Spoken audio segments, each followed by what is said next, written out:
Hello. How are you? How are you, Ronan? Grand. Got a question for you. What's like dropping a rose petal down the Grand Canyon and waiting for an echo? Well, according to Don Marquis, it's actually publishing poetry. But the same can be said for radio drama, so there's nothing wrong with a bit of shameless self-promotion that I thought this was going to be. But, well, let me explain. Did you ever get an itch? No, never. Never. Did you ever get a notion? Did you ever have a dream? Well, I had an itch, I had a notion, I had a dream. And my dream was that I wanted to work with Joan Littlewood. And for those who you don't know who Joan Littlewood, she was an iconoclastic and... Pardon? What? He was a guy with a really small bit of wood. That's right. It's related to Natalie Wood. No, Joan Littlewood was an iconoclastic and innovative director. And I'd written this play called To Sean With Love. And I wanted her to direct it. That was my itch, that was my notion. And I wanted her to do it in 1958 because she was at the top of her game then. She was directing Sheila Delaney's A Taste of Honey and Brendan Behan's The Borstal Boy. But there was a couple of things working against this itch, this dream, this notion of mine. One, that 1958 was a long time ago. And two, Joan Littlewood was dead. So bearing this in mind, I wasn't too sure whether she'd take my call.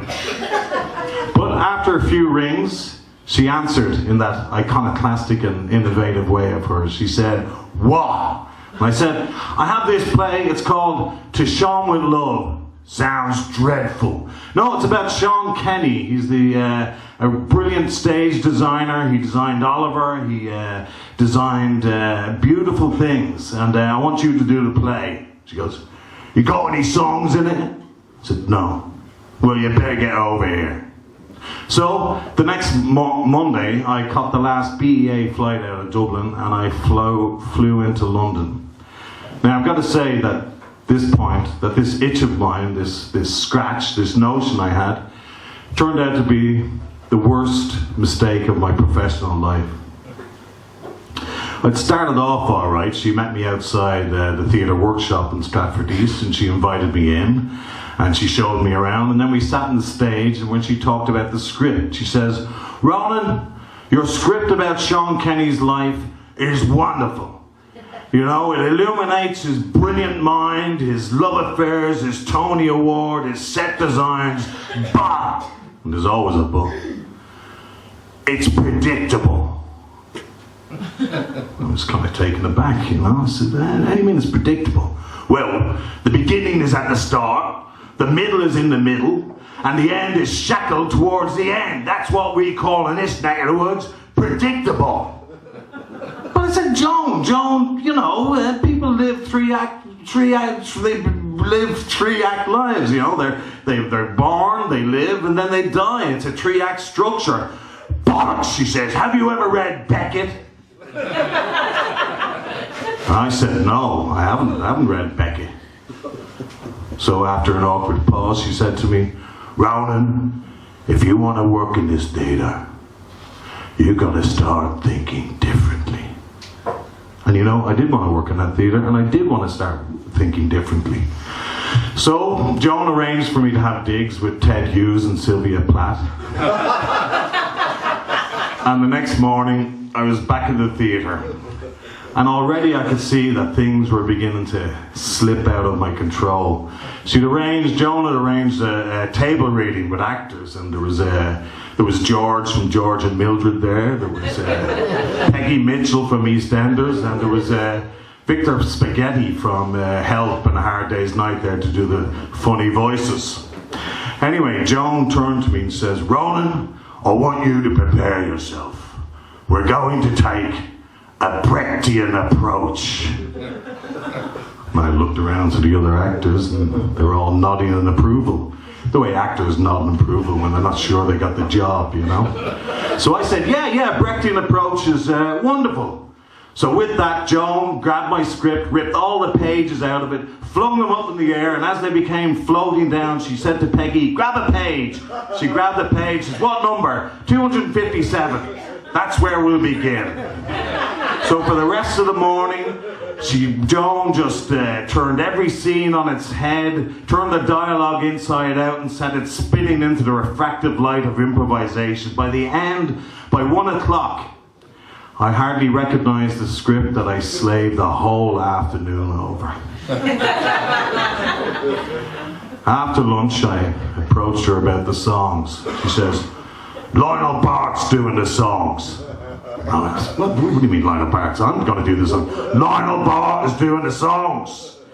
And so I said, well, let's talk about the set. You know, I want to see Sean Kenny's Frank Lloyd Wright inspired house that he did on the banks of the Foyle. I want to see the brilliant revolutionary set he did for Oliver. I want him to see the monorail that he created for the World's Fair. I want to see all that. Where's all the set designers? Joan turned around to me and says, Ronan, we're not doing any of that crap. That night, I lay in Ted and Sylvia's couches. Sylvia fed me chicken soup, and Ted Hughes gave me a shoulder massage, and I blurted out a confession that I'd been concealing all day. I said, Ted, Sylvia, what does Brechtian mean?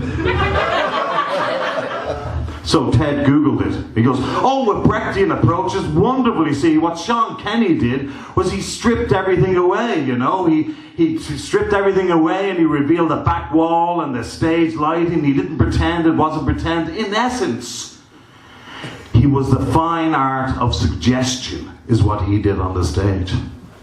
I thought about this and I says, no, I don't like that at all. That's terrible. But Sylvia said to me, right, we'll go in there tomorrow and defend it. So I did.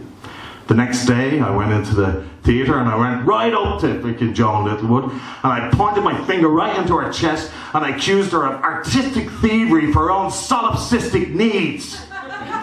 Ted taught me that word, solipsistic. And I went on to berate her a little bit further, but before I could get her into a headlock, Eutha Joyce rugby tackled me from behind and then fucked me out the stage door where Murray Melvin and Rita Tushingham gave me a severe beating. I consoled myself in the bar, the Crown across the road. And I could see them over there being all innovative and iconoclastic, you know. And I cursed myself. I said to the barman, sort of, why does every script meeting I have end with a kicking? I was barred from all future rehearsals. Ted packed my bag and Sylvia put all my little toiletries in that little plastic bag and I flew back to 2016. And that was the last I heard of Joan Littlewood, and that was the last I heard of my play until recently when I got a phone call from Aidan Matthews from RTE. He said a phone call has surfaced, or not a phone call, but a recording has surfaced of my play. Well, when I say my play, it's really Joan Littlewood's play. He gave me a preview recording. I didn't listen to it, and, you know, I won't be a complete begrudger, and I won't tell you not to listen to it. But my dream, my itch, my notion was to present a 3-hour epic on Sean Kenny's life in Beethoven slow motion in Old French, underpinned with a Belgian loyalist marching band drone all the way through it.